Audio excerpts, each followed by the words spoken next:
Prezados irmãos, uma boa noite a todos e que a proteção da espiritualidade esteja conosco. E mais do que isso, que nós tenhamos condições de merecê-la e atraí-la através dessa lei das atrações que nós conhecemos tão bem e que diz que o semelhante atrai o semelhante. Portanto, não há privilegiados, há merecedores. E quem nos mostra bem essa ideia dos merecedores é exatamente a hipótese da reencarnação, que pode ser encarada sob diversos aspectos e que, sem dúvida alguma, num futuro muito próximo, que já está chegando, que já está começando, não será considerada apenas um assunto de religiosidade, será considerado um assunto científico, porque a espiritualidade está pouco a pouco penetrando nos laboratórios. E como previu Rosemarie Muraro no final do século passado, os assuntos do espírito humano, os assuntos da nossa essência, serão não mais assuntos de crença. Assunto de crença é o materialismo. Materialismo não é considerado internacionalmente, pelas definições da filosofia, uma questão filosófica, e sim uma mera questão de crença. Em relação à nossa espiritualidade, que é a nossa essência, como tudo começou junto, estes assuntos atinentes ao espírito, à sua sobrevivência, à reencarnação, terão o merecido estudo científico, porque isso já começou, apenas muitas pessoas presas ao passado não se deram conta. Até porque ciência e espiritualidade começaram juntas. Os grandes pensadores do passado representavam o pensamento científico, o pensamento espiritual e, unindo os dois, o pensamento filosófico. Foi Descartes, em que pese o mérito do seu discurso do método, uma das grandes obras do talento humano, que realizou esta separação nefasta entre o conhecimento espiritual e o chamado conhecimento científico, dizendo por uma questão de acomodação, porque os dogmas das religiões tradicionais não suportavam o avanço científico. Então, por uma questão de acomodação, disse Descartes, a ciência cuida do material e a religião cuida do sagrado. Entenda-se por ciência a física da época, com uma filosofia muito limitada. Entenda-se por religião a religião ou o conjunto religioso dominante, capaz de impor suas ideias a ferro e fogo. Kardec realiza o grande salto, a grande transformação, uma retomada de valores ao unir ciência e espiritualidade num só corpo doutrinário, sendo o primeiro pensador que, contrariando toda a teoria da época, aplicou o método científico ao estudo de fenômenos da espiritualidade, utilizando sempre o bom senso, utilizando sempre o contraditório, ou seja, aquela hipótese contrária a uma já apresentada para cotejar as duas, e assim, pelo caminho do bom senso, nos trouxe o grande legado da espiritualidade, que é a nossa essência. Não existe mais, portanto, aquela separação, até porque a ciência desmaterializou a própria matéria. E é Kardec, ao nos falar da justiça divina, que nos dá os indícios que caracterizam a reencarnação. Diga-se de passagem que a reencarnação não foi uma invenção do Espiritismo.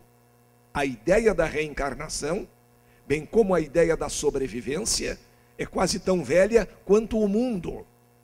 O Espiritismo codificou, reuniu essas ideias, transformou-as num corpo doutrinário, passando-as pelo crivo da razão, para que, em primeiro momento, não se confunda a reencarnação com metempsicose. A metempsicose era aquela ideia antiga, cultivada, por exemplo, pelos povos egípcios, que acreditava que um ser humano poderia reencarnar num corpo animal. Que um de nós poderia, depois, ser uma lagartixa, um cavalo, um cachorro, um macaco.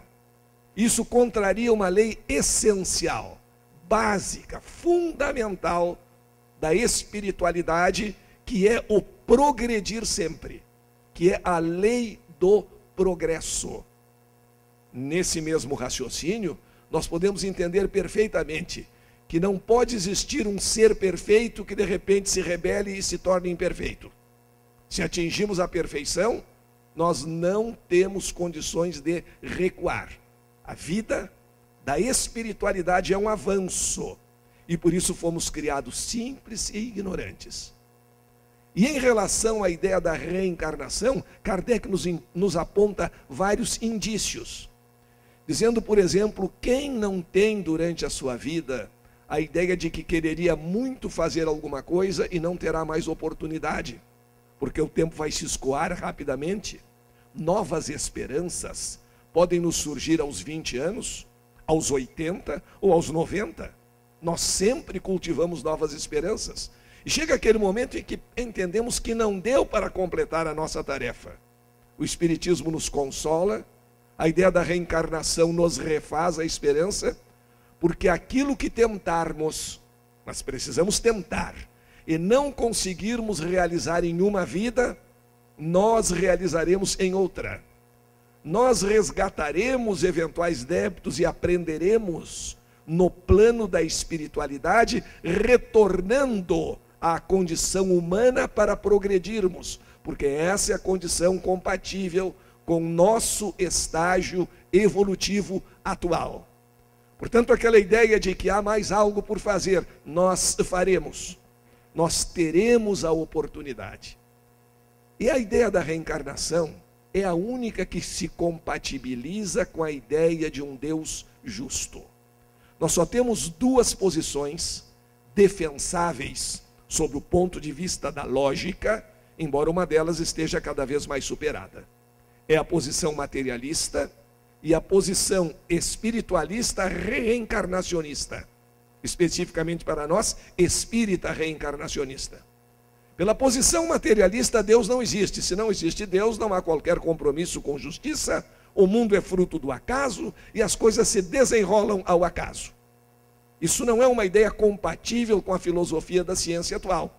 Mas, se não existe uma inteligência organizadora, se não existe um ser supremo, então as coisas podem mesmo ocorrer ao simples acaso e haver pessoas mais ou menos dotadas de diferentes pendores e qualidades, simplesmente por um acaso ou por uma fortuita combinação genética.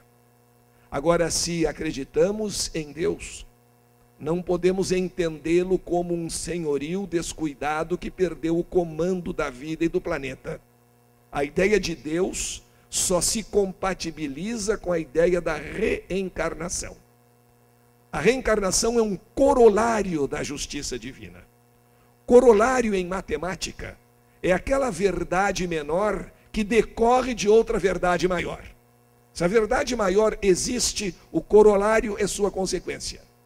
Então dizemos que se há um Deus, e nós entendemos que exista, e esse Deus é justo, porque não justo não poderia ser Deus. Se há um Deus e ele é justo, ele dá iguais oportunidades a todos. Isso só se explica pelo mecanismo da reencarnação. Seriam muito diferentes as nossas oportunidades, as nossas possibilidades, se vivêssemos uma só vida. E mais, nós vivemos para crescer, para aprender dentro da lei do amor, para nos instruirmos a respeito de todo o universo. Então se perguntaria, é possível nós termos como discípulo um menino de 7 anos e em 3 meses transformá-lo num PhD em física quântica? Esse menino de 7 anos talvez esteja alfabetizado, talvez não.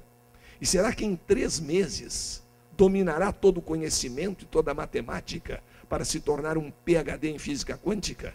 Obviamente, nós responderemos que não. E nós, em uma única vida, que seja de 120 anos, teremos condições de aprender de dominar, de conhecer todo o universo, suas grandes leis e nos tornarmos especialistas na prática da lei do amor? Obviamente não. Por isso nós precisamos desse mecanismo das vidas sucessivas para irmos aprendendo cada vez mais. E detalhes que às vezes escapam à observação comum. Nós dizemos todo dia que as nossas crianças estão nascendo cada vez mais espertas, que elas aprendem cada vez com mais facilidade, que elas já abrem até os olhos mais cedo para saber o que está acontecendo. Antigamente era aquele cuidado com o nenenzinho, aquele silêncio absoluto, ele custava abrir os olhos, as crianças custavam entender as coisas. Hoje as crianças fazem perguntas perturbadoras, desde os 2 ou 3 anos de idade.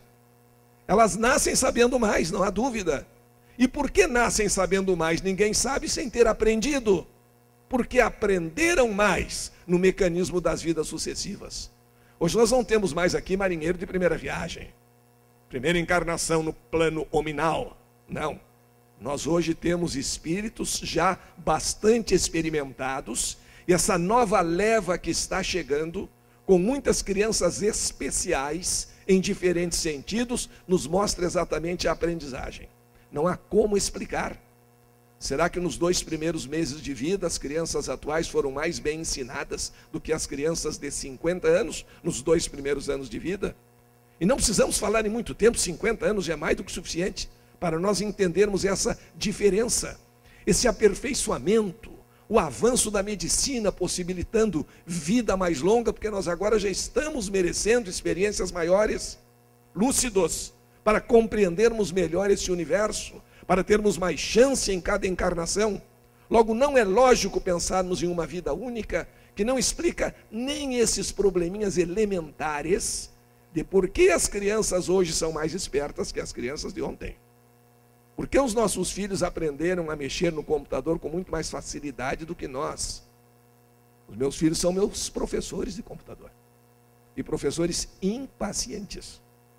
Não tem a paciência que nós costumamos ter com eles. Como é que eu faço tal coisa? Aperta o comando tal, vai para outro. Sabe como é? Explicar. O mapa do conhecimento está na cabeça de quem conhece, não de quem não conhece. É como quando nós vamos explicar, e já me aconteceu várias vezes com palestrante em cidades próximas, nós vamos explicar à pessoa que nunca esteve naquela cidade como chegar a um certo lugar. Vem pela BR até o quilômetro tal. Ótimo. BR a gente sabe o que é e quilômetro tal também. Aí entra à direita. Anda umas 2 quadras, tu vais encontrar o lugar onde foi o antigo Campo do Veludo. E eu sei o que é Campo do Veludo. Sei lá eu o que é isso. Depois vai haver um terreno baldio que foi comprado pelos irmãos franciscanos. Eu não sei quem comprou o quê. O mapa da cidade está na cabeça dele, não está na minha. E, portanto, ele tem que ter paciência para me explicar. As crianças já nascem conhecendo mais. Computador, ela já deve ter visto algum modelito lá no plano astral. E já chegam aqui dominando. E a gente pergunta como é. Aperta tal botão, faz isso, vai a tal arquivo, mexe nisso, naquilo. Tá bem. Aí eu chego lá e já grito. Priscila, Andrei, que é, pai? Como é que eu faço tal coisa? Já te expliquei. Porque para eles é mais fácil. Era um mistério para a gente aprender a dominar equipamento de som, automóvel. Eles agora estão com o telefone celular, com as suas vantagens e desvantagens, porque nós temos que ter o cuidado para que essa comunicação para fora não elimine a comunicação humana. Eu já vi pessoas, até 3 jovens sentados numa mesa, sem trocar uma palavra entre si, cada um mandando mensagens e recebendo mensagens no seu celular. Mas que eles dominam esse equipamento, não há a menor dúvida. E para explicar esse domínio do equipamento, nós chegamos a Sócrates e Platão. Platão, dizendo palavras que ele atribui a Sócrates, afirmou: nossa alma já viveu antes de nós, nesse sentido, a nossa pessoa atual, nossa alma já viveu antes de nós e viverá depois habitando outros corpos. E para Platão, aprender é recordar. Ele diz que a alma viu os arquétipos. Os arquétipos são um modelo, na filosofia de Platão, que caracterizam o mundo chamado mundo das ideias. onde existiriam as bases de tudo aquilo que existe aqui. Aliás, isso está de pleno acordo com a doutrina, porque nós sabemos que o mundo material é uma cópia grotesca do mundo espiritual. Alguns irmãos nossos, infelizmente, estão confundindo, estão achando que o mundo espiritual é que é uma cópia grotesca do mundo material, colocando lá pessoas a tomar bebedeira, brigar, ser preso pela polícia, etc., que é uma fantasia dantesca, sem qualquer relação com a realidade da evolução espiritual. Platão diz, portanto, que nós aprendemos com os arquétipos ou modelos e diz claramente que aprender é recordar. Portanto, quem já viveu mais experiências, quem já viveu mais uma mesma visão, um mesmo estudo, um mesmo tipo de comportamento, recorda com mais facilidade. E recorda porque viu esses arquétipos. Isso é muito interessante em relação ao nosso comportamento.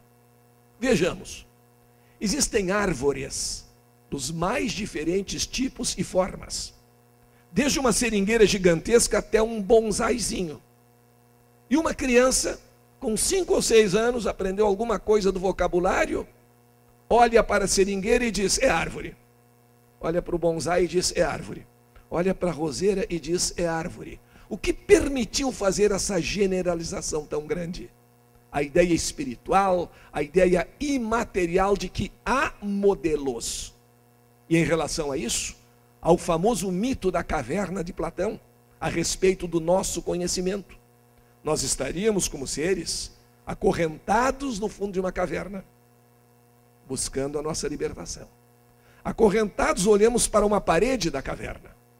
E nesta parede são projetadas, pela iluminação do sol, as sombras das coisas que acontecem lá fora. Esse lá fora é o mundo mais amplo, é o mundo das causas.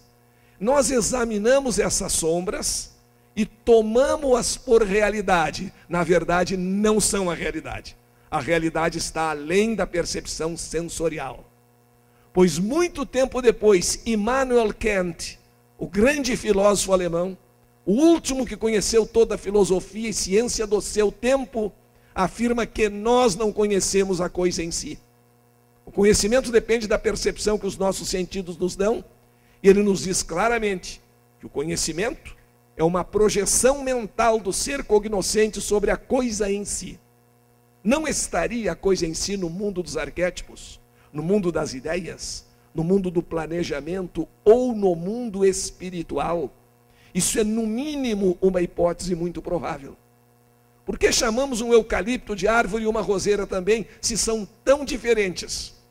O que é que existe por detrás de tudo isso que nos permite chamar todos de árvore? Alguma propriedade, por certo, que os cientistas chamam entidade platônica. Não é pura imaginação, porque as árvores existem. E essa propriedade que faz com que todas as árvores sejam árvores, não é material, porque está em vários lugares ao mesmo tempo. Então é exatamente arquetípica, é platônica. E quanto mais nós vamos estudando as coisas imateriais, mais nós entendemos as coisas materiais. Quem de nós já viu um número? Ninguém. Às vezes a gente fala com um contabilista, como foi o Luizinho, e talvez um contabilista ou um engenheiro nos diga, eu vejo o número todo dia. Então é um clarividente, é portador de percepção extrasensorial, porque número é ideia. Ninguém vê número. Vamos fazer o símbolo do número 8, como nós conhecemos. Dá para fazer até uma bolinha em cima da outra. Tem gente que diz que tem uma certa birra com o número 8, porque quando aprendeu na escola a fazer o número 8, gostava de fazer uma bolinha em cima da outra. A professorinha, hoje rebaixada à categoria de tia falsa, a professorinha pegava a mão dele com todo carinho e dizia, não é assim, uma bolinha em cima da outra que se faz o número 8, é assim de uma vez só, entendeu? E a gente entendia. Agora eu já mando no meu nariz, eu faço uma bolinha em cima da outra e ninguém me diz que aquilo não é o número 8. Nós vamos raciocinar da seguinte maneira, desenhamos o número 8 assim, uma bolinha em cima da outra, e ao lado nós colocamos um V, seguido de 3 Is maiúsculos.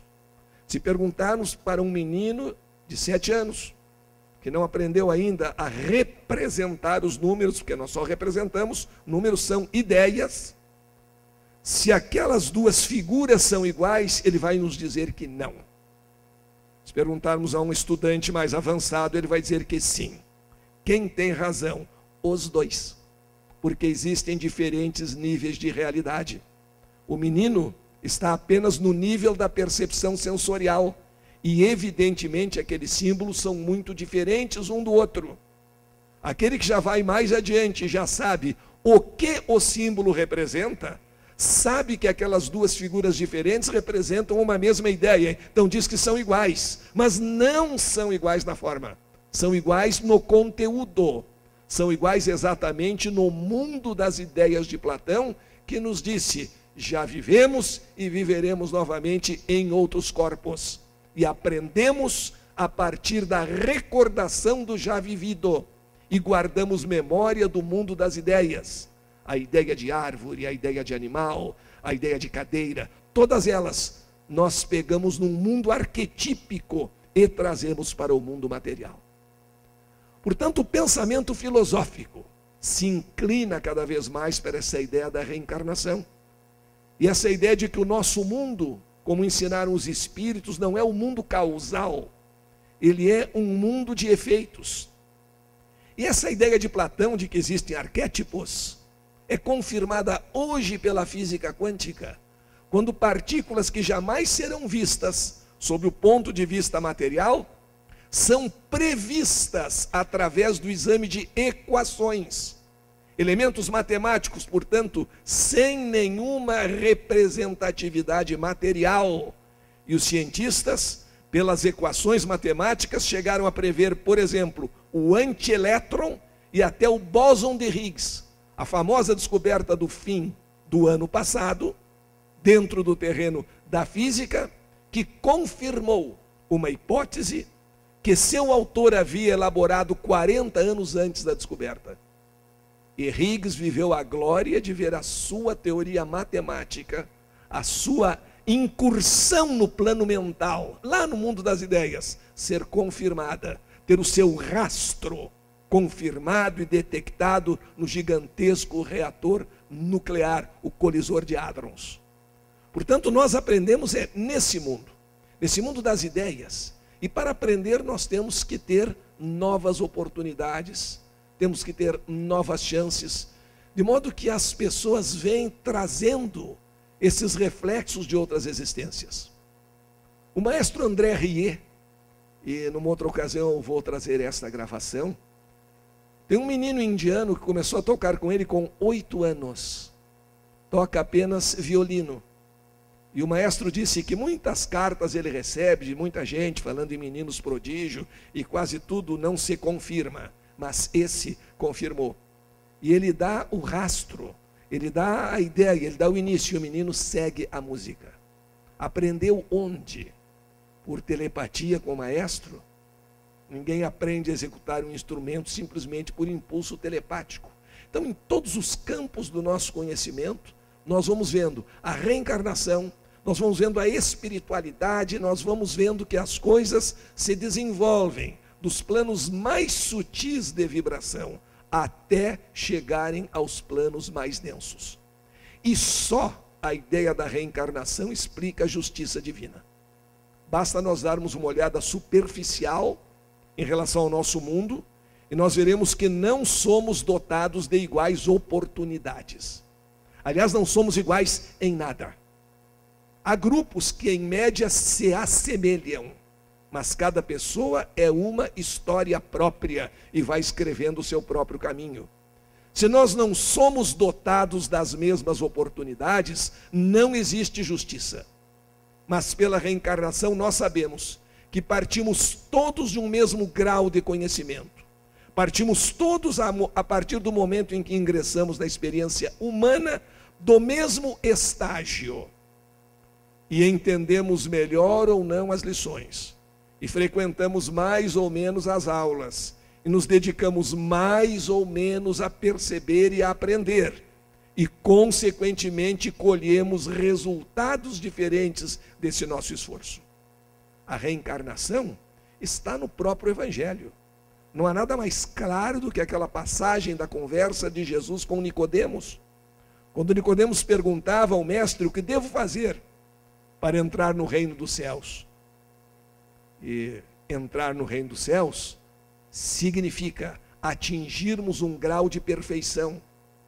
Aquele, quem sabe, grau de espírito puro, ou muito próximo ao grau de espírito puro.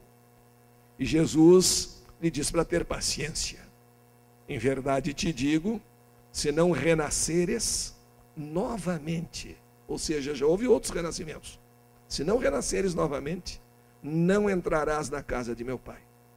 Aí Nicodemos não entendeu. As pessoas que não conhecem determinado tópico não têm condições de discuti-lo. Por isso, quando os materialistas argumentam contra a existência de Deus, com argumentos do tipo: eu vou soltar esse copo aqui, se Deus existir, vai segurá-lo no ar. Não. Isso é como um pastor que repartia as ofertas com Deus. Um pastor muito raro, que não existe aqui no Brasil, esse tipo de pastor, que repartia as oferendas e as ofertas monetárias com Deus, utilizando uma técnica muito simples. Recolhia todo o dinheiro doado e atirava para o ar. O que Deus pegasse no ar era dele, o que caísse de volta era do pastor. Assim, essa ideia: eu vou largar o copo aqui, e Deus está tão preocupado, ele não tem mais o que fazer. Ele está tão preocupado com a possibilidade de eu crer ou não crer nele, que se ele existir, ele vai alterar a sua própria lei e manter esse copo no ar, só para conseguir o privilégio da minha crença, que deve estar fazendo a ele muita falta nesse momento. Essa é uma argumentação de quem não está preparado filosoficamente para discutir o assunto. Uma pessoa que não tem conhecimento de física não consegue manter uma discussão sobre física, porque em seguida virá com ideias totalmente falsas que não tem nada a ver com o assunto. Assim é na matemática, assim é na linguística, assim é em tudo, inclusive nos aspectos, e principalmente, porque são muito importantes, do estudo da espiritualidade. Não temos preparo, não conseguimos. E Nicodemos, que não estava devidamente preparado para ouvir aquilo, pergunta: mas como? Quer dizer que eu vou ter que entrar de novo no ventre da minha mãe? Mas Jesus tinha paciência, a gente não teria tanta. Entrar novamente no ventre da minha mãe, que podia já ter morrido. Isso é absolutamente anticientífico, como a ideia da ressurreição dos corpos, no dia do juízo final. É absolutamente anticientífico. Mas Jesus teve paciência e tentou mostrar por outro caminho. Em verdade te digo, se não renasceres pela água e pelo Espírito, não entrarás na casa do meu Pai. Aí ele ficou mais confuso ainda. Mas a mensagem era clara. Mais de 70% do nosso corpo é feito de água. O nascimento, no período da gestação, nós vivemos na bolsa d'água. Então, renascer pela água era novo corpo. E renascer pelo Espírito, crescer nos seus ideais, fazer frutificar as suas boas ideias, era exatamente se não reencarnares. E Nicodemos continuou não entendendo, aí Jesus desistiu. Não adianta. Também não adianta argumentar contra quem não tem condições de entender. Façamos como as ondas, quando encontramos um monolito, a ignorância na nossa frente. Não vamos tentar atravessá-lo, ele é muito duro. Contorna, fenômeno chamado difração. Faz a curva na montanha e se recompõe lá adiante como se nada tivesse acontecido.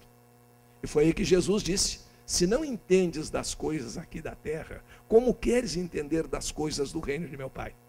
Mostrando claramente essa ideia do Espiritismo, que as coisas do mundo material ainda são um reflexo pálido, distorcido, grosseiro das coisas do mundo espiritual, que são muito mais amplas. Então precisamos nascer, renascer e renascer ainda. É o dito com que se caracteriza a doutrina espírita, atribuído a Allan Kardec, colocado na sua lápide, mas que provavelmente não é dele. Aquele nascer, viver, morrer, renascer ainda, progredir sempre, tal é a lei. Ou seja, buscar sempre o progresso, a lei do progresso contínuo. Buscar a harmonia, buscar a felicidade e entender esses mecanismos da reencarnação. Muitos pensadores, muitos filósofos, quando decidiram encarar o assunto, entenderam perfeitamente a ideia da reencarnação. Vamos mostrar alguns pensamentos a respeito disso. da ideia da reencarnação.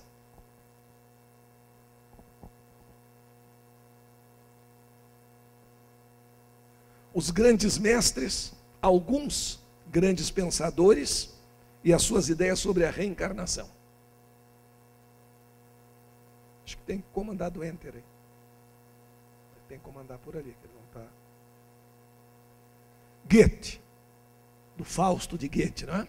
Ali nós temos alguns dados biográficos do pensador alemão e o que ele diz: a alma do homem é como a água, vem do céu e sobe para o céu, para depois voltar à terra em eterno ir e vir. Exatamente a ideia reencarnacionista. Khalil Gibran, em uma declaração à sua amada, fica sabendo, portanto, que hei de voltar do silêncio maior. Não esqueça que voltarei para ti. Um pouco de tempo, um momento de repouso sobre o vento, e uma outra mulher me dará à luz. Ou seja, vou nascer novamente. Victor Hugo, dos Miseráveis, os famosos romances, amamo-nos ou odiamo-nos em relação à maior ou menor quantidade de céu que existe em nossas almas. Somos responsáveis pelo que cativamos.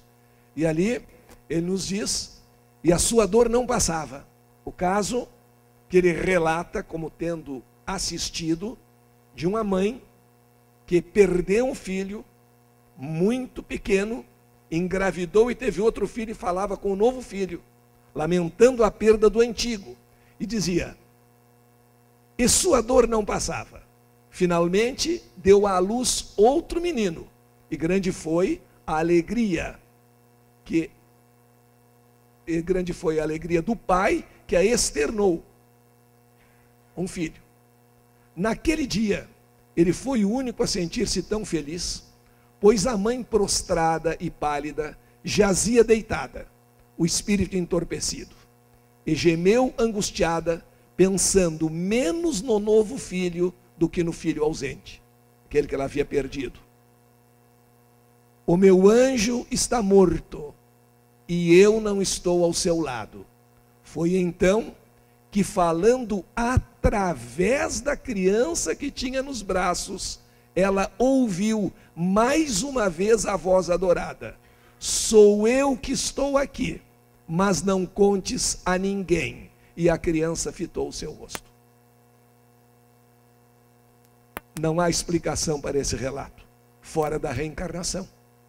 John Masfield, ali seu pequeno currículo, acredito que, quando uma pessoa morre, a alma volta a este planeta, em nova aparência carnal. Outra mãe o faz nascer, com pernas mais fortes e cabeça mais leve. A velha alma se põe a caminho novamente. Ou seja, prosseguimos a nossa missão. Henry David Thoreau: durante toda a minha vida, referi-me subconscientemente à experiência que tive em existências anteriores. Vivi na Judéia há 800 anos, mas nunca soube que havia um Cristo entre os meus contemporâneos. As estrelas que eu via no céu, quando era pastor na Assíria, são as mesmas que hoje vejo como nativo da Nova Inglaterra. Dante Gabriel Rossetti: sei que já estive aqui antes, mas onde e quando não sei dizer. Conheço a relva que há lá fora, o cheiro doce e penetrante, as luzes da praia, o som sussurrante. Já foste minha algum dia, há quanto tempo não sei dizer, mas no momento em que viraste o rosto para seguir o voo daquele pássaro, foi como se um véu caísse. Eu vira aquilo antes. William Wordsworth: nosso nascer não passa de um sono e de um esquecimento. A alma que nasce conosco, o sal da nossa vida, teve o seu ocaso em outro lugar e vem de longe, não em completo olvido e não inteiramente nua, mas trazemos conosco nuvens de esplendor, vindos de Deus, que é o nosso lar, O céu está em torno de nós em nossa infância. Cícero, o grande orador, outro forte indício de que os homens sabem a maioria das coisas antes do nascimento é que quando criança aprendem fatos com enorme rapidez, cada vez mais, porque estão sabendo cada vez mais. O que demonstra que não os estão aprendendo pela primeira vez, e sim relembrando-os, como em Platão. Aprender é recordar. Platão, que disse que já vivemos antes, nossas almas viveram antes de nós e viverão outras vezes em outros corpos. Recordam aquilo que viram no mundo dos arquétipos. Aqui, ó tu moço ou jovem, que te julgas abandonado pelos demais, saiba que, se te tornares pior, irás ter com as piores almas, ou se melhor, juntar-te-á às melhores almas, a lei das atrações.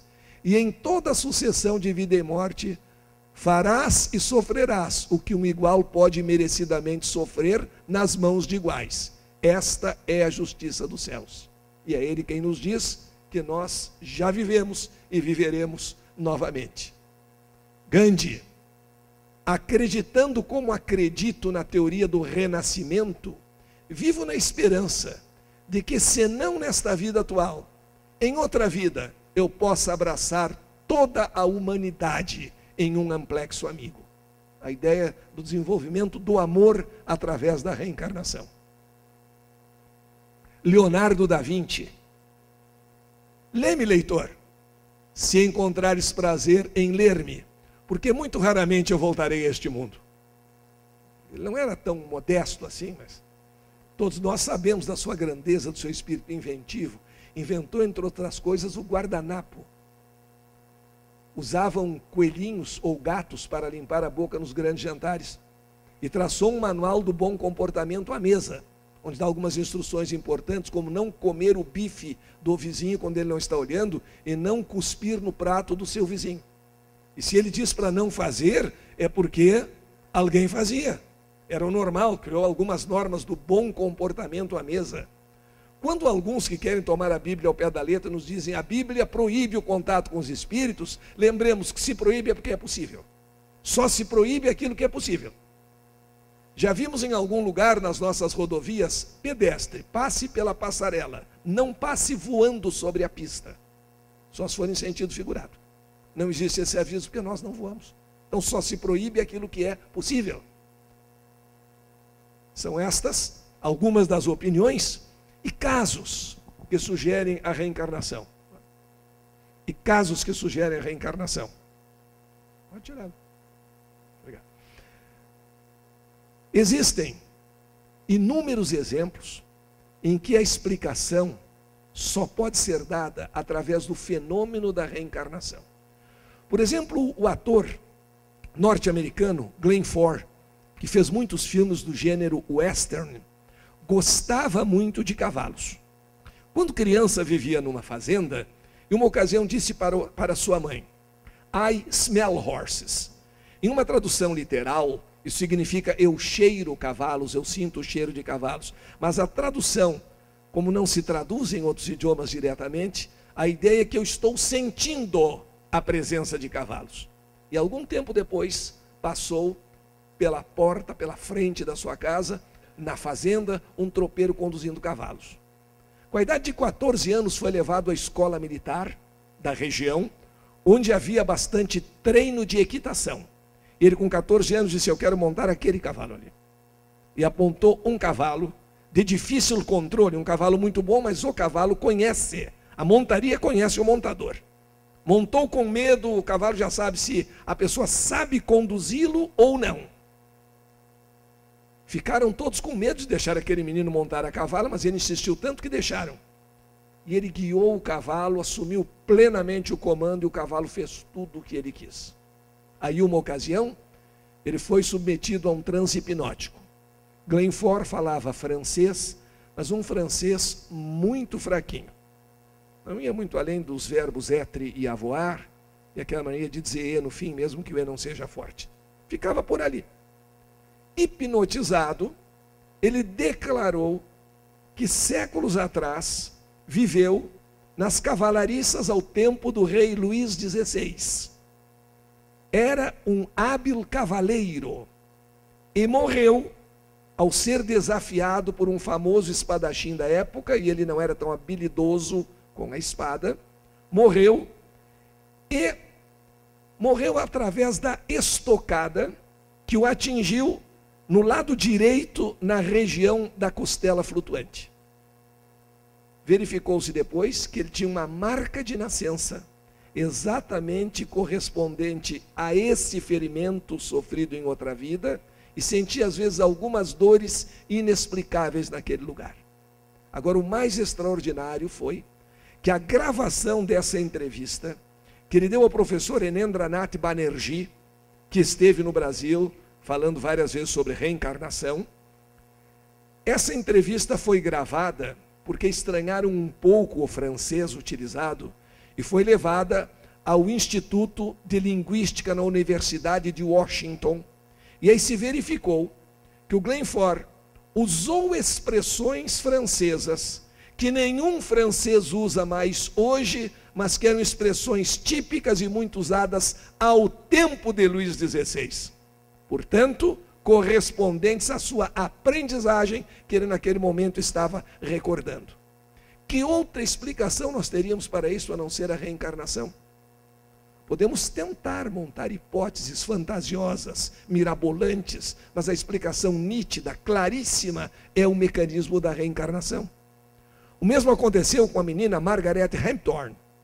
Ela, com cerca de 12 anos, estava viajando de trem com a sua mãe na Inglaterra, de Plymouth para Wycombe, e o trem parou numa estação no meio do caminho.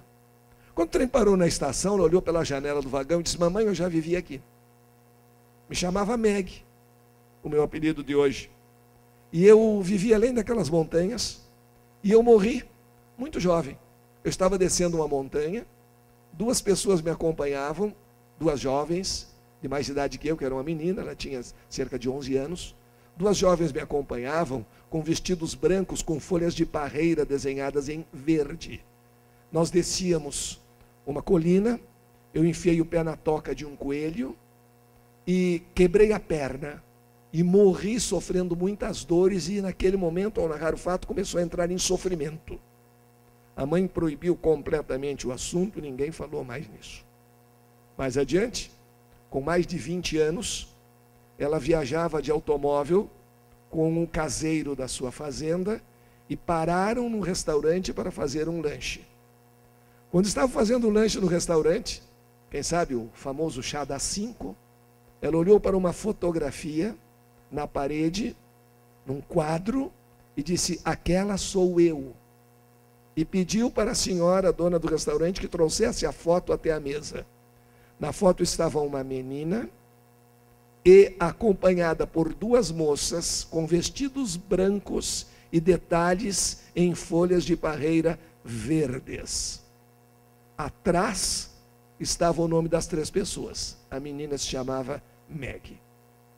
Perguntada a respeito, a senhora dona do restaurante disse que aquela foto era de uma menina cujo pai ou avô ela havia conhecido, mas havia perdido contato com a família, e que aquela menina vivera naquela região e morrera muito jovem, 11, 12 anos, descendo uma colina, com o pé entrando na toca de um coelho, teve a perna quebrada, os adultos que vinham atrás, descendo, correndo, passaram por cima dela, e ela morreu em consequência dessa fratura exposta, sofrendo grandes dores.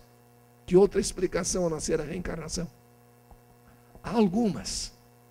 Memória oculta, criptomnésia. Memória do quê? Memória extracerebral? Uma memória que existia antes de o cérebro existir? Porque quando aquilo aconteceu, seu cérebro não existia. É uma hipótese plenamente descartável. Outros vêm com a hipótese da memória genética, algo que não está comprovado. Os filhos de músico não saem tocando aos 7 anos. Quando algum faz isso, é uma exceção. E que memória genética? Os genes adquirem memória? Ou as vibrações do ambiente? De mais a mais, os pais não forneceram todas as células dos seus filhos.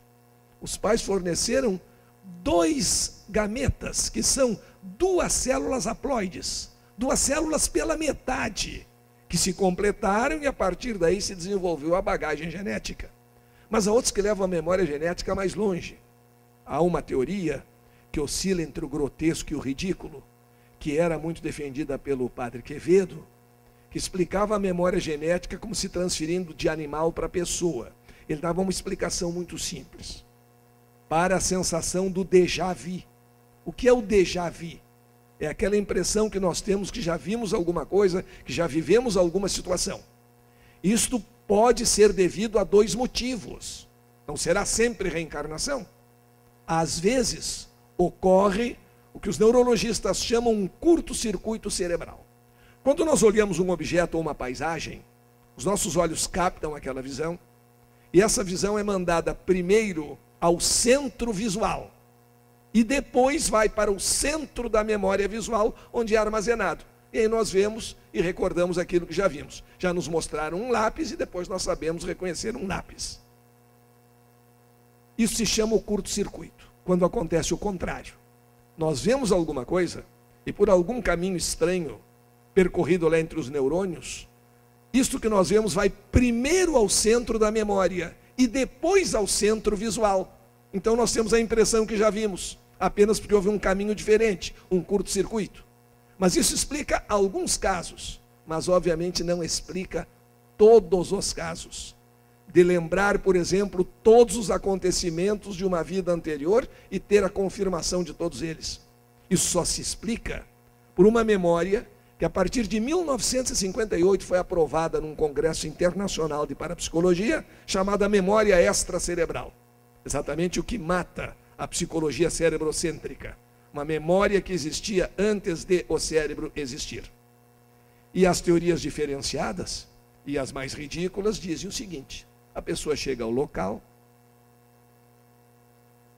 se hospeda por ali, chega numa cidade, ou numa fazenda principalmente, vê uma paisagem, e à noite ela vai jantar, ou vai almoçar ao meio-dia, e come um bife. A vaca que forneceu o bife vivia na região. E a vaca, com o seu olhar vacum, percebia toda aquela paisagem e transmitiu a memória da paisagem para as células do bife. De modo que quando a pessoa comeu o bife, adquiriu junto com ele o registro de memória da paisagem. E não se sabe por que processo de digestão esse registro da memória vai ao cérebro. Então a pessoa tem a sensação de que já viu, mas não já viu coisa alguma, porque simplesmente está registrando a memória do bife, a memória digestiva. Isso oscila entre o grotesco e o ridículo. Não é hipótese científica, mas é defendida naquele afã de negar a reencarnação. Esses fenômenos são estudados por cientistas que eliminam todas as hipóteses fora a reencarnação e verificam que nenhuma delas explica o fenômeno, a não ser a própria hipótese da reencarnação. Nós tivemos em São Paulo, capital, o fato que foi pesquisado pelo nosso querido irmão Hernani Guimarães Andrade, de Simone e Angelina. Simone é o nome atual, Angelina é o nome de outras vidas. Essa menina com 2 anos de idade, acordou, olhou para a mãe e disse: "Mamma, io sono molto felice." E a mãe estranhou aquela expressão.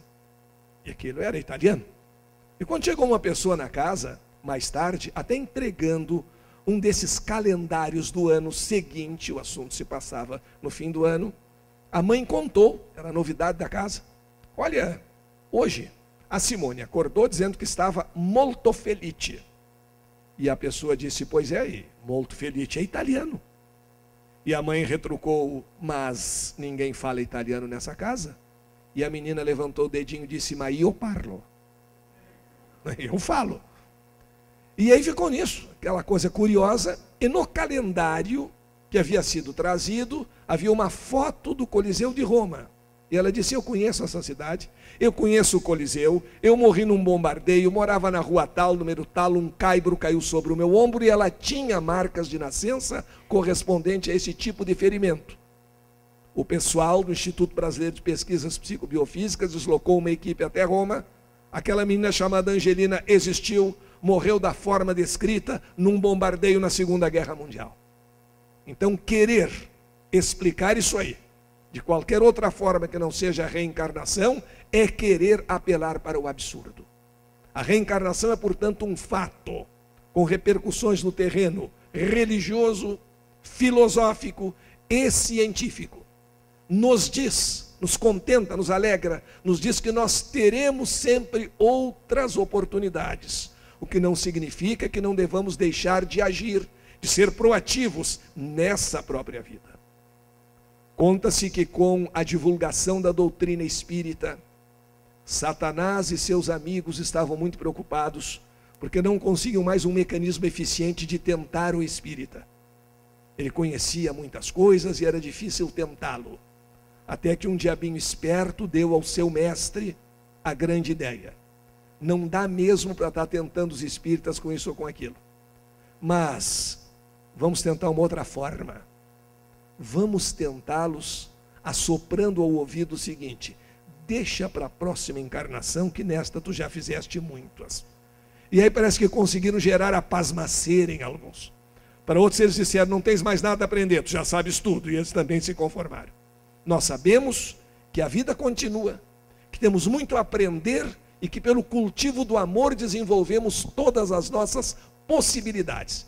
Então, temos a grande missão de vivenciar as nossas ideias, de sermos agentes de transformação, de transformarmos esse mundo num mundo melhor, num mundo de amor, num mundo de paz e de fraternidade.